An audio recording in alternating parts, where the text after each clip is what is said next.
Rastko, the floor is yours. Thank you very much. As you can see, the title of this presentation is Modeling Controlled Aerosol Atmosphere by Utilizing Physics-Based Modeling, Experience from Using Computational Fluid Dynamics Approach.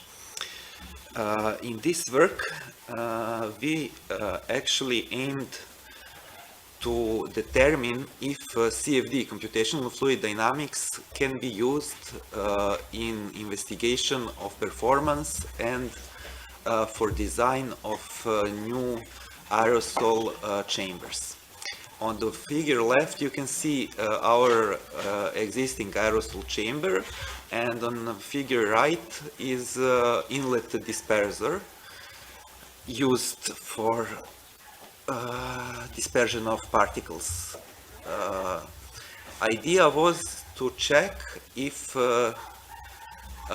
this chamber can be used for measurement, for calibration of low-cost sensors, pollution sensors. I don't know why you can't see figure left.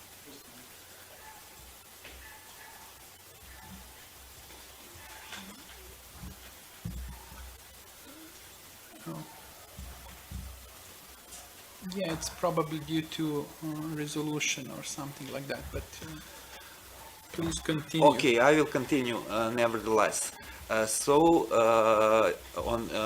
the upper side, you can see computational grid, which consists of about 6 million cells. It's very fine grid in order to resolve particle tracks. And on the left, on the down, you can see detail of a computational grid. So we had to use a large amount of computational cells in order to maintain quality and, as I said, to resolve particle tracks. Unfortunately, you can't see here again the whole picture. I'm sorry for that. Please.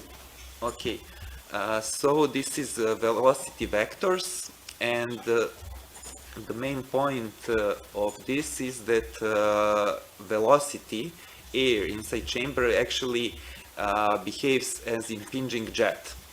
That means that some particles are carried by this tangential velocity, and also by this swirling, they can be trapped inside these swirling zones. In order to investigate this more deeply, I present you velocity contours, and we can see zones, closed swirling zones. There is 6 of them, in which particles can be trapped. If we look at particle concentration, it follows basically fluid flow, so it's highest in the core, and it's also high at these swirling zones. So basically we have, let's say, non-uniform particle concentration. Here are presented particle tracks or path lines, and we can again see what I mentioned, that the majority of particles is in center of aerosol chamber, and that tangential velocity carries about 2/3 of the particle to these recirculation zones, and then again recycles them back into the chamber.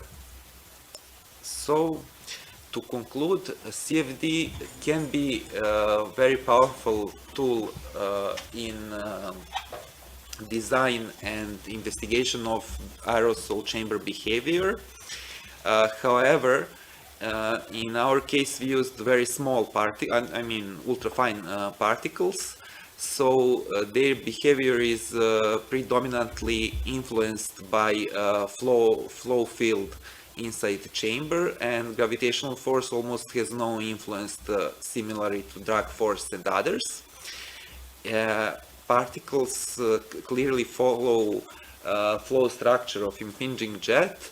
So at this stage of development, we can conclude that it's necessary to implement fans or different inlet distributor to achieve more uniform particle field inside the chamber.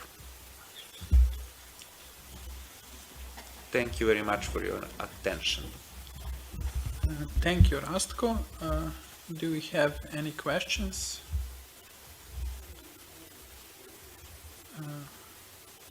I'm co-author of this paper, so it's a bit, so it's probably, it goes against good practice for me to ask questions, but let me ask the question anyway. You mentioned 6 million cells. That corresponds to the number of variables you have in your model. What is the time frame in which you can perform one simulation? Well, we were pressed by the date, so time frame was lower than necessary, but I would say using, it depends of hardware, but using 16 cores, it would last about 1 week to get converged results. Thanks.